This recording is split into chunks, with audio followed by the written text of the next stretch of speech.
Welcome, Virgo. Thank you for joining me for your monthly forecast for March for the Sun or the Ascendant. If you've yet to subscribe to my channel, I'd be grateful if you did. There is definitely a standout impact this month in your situation on your relationships. Why should this be? Well, your ruling planet Mercury is in your 7th solar house, but also there is a new moon, and this occurs on the 6th, but combines with the shimmering energies of Neptune. But what complicates matters, Virgo, is that on the 5th, Mercury goes into a retrograde, which will last through to the 27th of this month. As usual, when Mercury retraces his steps, so that can cause some mix-ups and glitches, some crossed wires, but also gives us a platform to really concentrate on the area of influence that Mercury is set to have.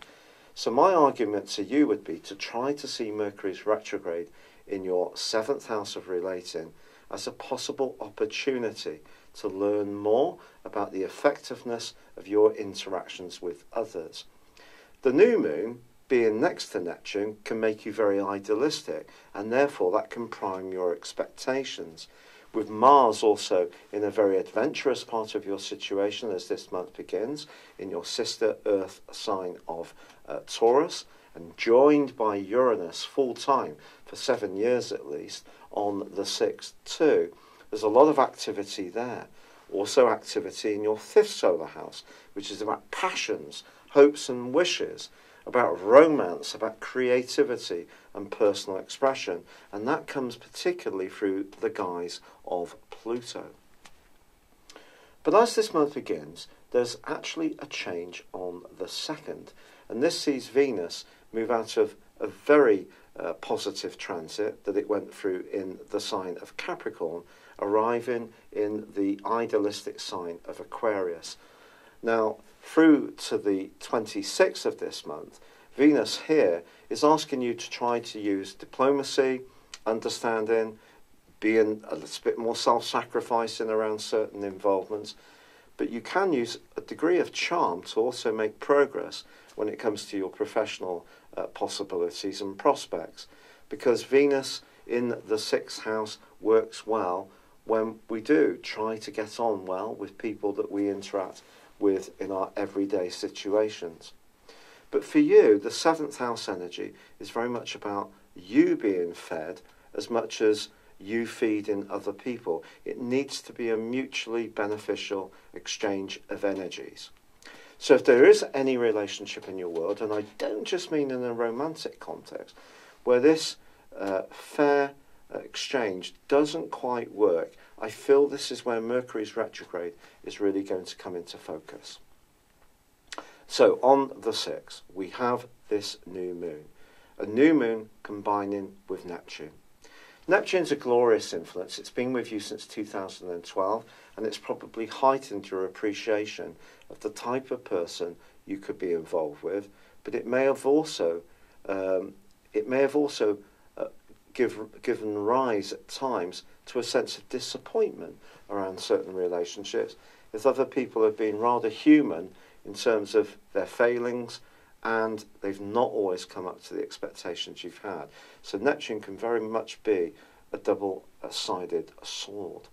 This combination asks you to be realistic, because Neptune can dissolve. So if there is a relationship which isn't working very well, rather than deny the fact to yourself and try to put someone on a pedestal or just try to move into ostrich mode, that isn't going to work. What's going to work is taking decisive action. And this is where Pluto is such a valuable help to you this month. What's going to work best for you is going into decisive action mode. And from the 10th to the 16th, the Sun forges a very enabling angle to Pluto. Now, Pluto's in a part of your scope which is really giving you the opportunity to express your passions. With the Sun in your sector of relating, you can see that something can evolve here very positively if you do take that initiative. Of course, Mercury continues to retrace his steps, your ruler. The backdrop from that new moon is still there, so Neptune's influence can still distort, slow things down, make things more mystical, but also more illusory. But I do think this aspect can really help you to punch through the fog. Now also, with Uranus, the planet of experimentation, moving on the 6th to join up with Mars in the most adventurous part of your situation. And it will be here for the next 7 years.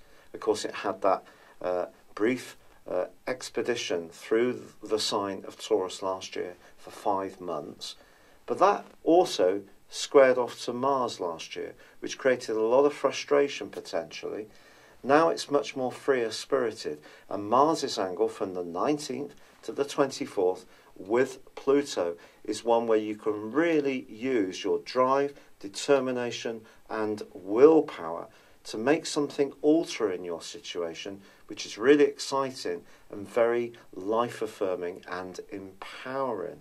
Really super stuff. But Venus, the planet of love, as I say, is in your sector of sacrifice from the 2nd. It moves on the 27th, into your sector of relating, which is a gorgeous location. But if there are roadblocks in your way this month, adopting a degree of patience will actually be very positive at times, because Mercury retrograde is likely to throw up some people who don't answer your text messages or emails or calls, or who seem to be a bit obstructive, or who are on a different wavelength, and that can be obviously frustrating. But what Venus in Aquarius is asking you to do is just think, have I invested what I can do to support a situation? And if the answer to that is yes, and you've done your best, then the role of Mars and Uranus is about really liberating yourself from something that isn't working so well. So once you've done your best in any relationship at all, if you're not getting the feedback that you feel is appropriate, people are not respecting your situation, as you try to get that balance, that fair exchange of energy, then I do feel that dramatic change can be part of what comes into your situation this month. But you may find yourself, even if you're someone who likes the status quo, as actually really enjoying taking a walk on the wild side, and especially from the 19th to the 24th. But this can do you so much good. It can really give you a sense of living your life very much in the moment. Because being dutiful comes so naturally to you. To break away from that in some way or another, as long as you do your bit, but once you do, bring the energy back to you and think, no, there are things I need to shake up. I need to revolutionise my life. I need to be more risk-taking. I need to be less focused on the minutiae of my situation and more embracing on challenges, optimism, positivity, and just really getting stuck into the things that shake up your world and make it more exciting. That's what's going to really bring you alive. Now, on the 21st, we have the spring equinox. On the same day, the sun makes its way into Aries, which is very much part of your scope that's to do with ends and beginnings. In a more material context, it's about the things you share, whether it's your relationship with your bank, a business relationship, or how you marshal your long-term resources. But also on the 21st, there is a full moon in the sign of Libra. So I think the last 10 days of this month are going to see you needing to balance the ins and outgoings of your situation financially. So even if you are feeling a bit more daring, I wouldn't scatter your resources too thinly.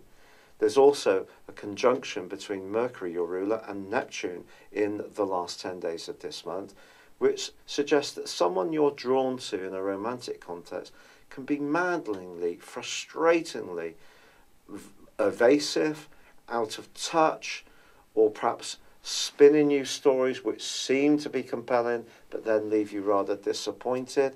But I think the sun moving into this location can give you the desire to be a little bit more ruthless, quite frankly, in terms of ridding yourself from your life the things which aren't really empowering you in the here and now. They're not really enriching you for your greater good. So there may be something, a situation where you may have to be a bit tougher tougher with yourself really in terms of making the primal decision, which then could have an influence on someone else. But if you have been bending over backwards for some of March, trying to understand the viewpoints of someone who does mean a lot to you, I think you're going to reach a point of total exasperation if you're not getting anything back from that. And it is at that point, I feel, that however diplomatically you put it, the energy of Mars and Uranus are really going to come to life for you, particularly as Venus moves on the 27th, and you're going to demand the kind of respect and feedback from the person or people you're involved with that you really do deserve. It's been a real pleasure being with you, Virgo. Have you ever had your personal horoscope created for you based on your time, date and place of birth? You can buy this along with a 12-month personal horoscope forecast with a 30% reduction by seeing underneath this video. My forecasts are based on progressions and directions, which is where we take forwards your natal horoscope to where it is now. And that's a very exciting way of looking at forecasting that goes way above transits. So please check that out beneath this link. But for now, if you could like or comment this video, I'd be very grateful. Good luck and goodbye for now. Hello, thank you so much for watching my video. I'd love you to join me at my Horoscope Ace app. You can find this at www.horoscope-ace.com. You can use it through Android, iOS, Apple or Facebook. Check out your ascendant or your moon sign or download your free birth chart. There's all your favourite videos, plus there are daily, weekly, monthly and yearly horoscopes for general, love, Chinese and Indian astrology. If your passion is tarot, there's my brilliant 3-card money or love tarot readings too. And it's all there at www.horoscope-ace.com. Thank you.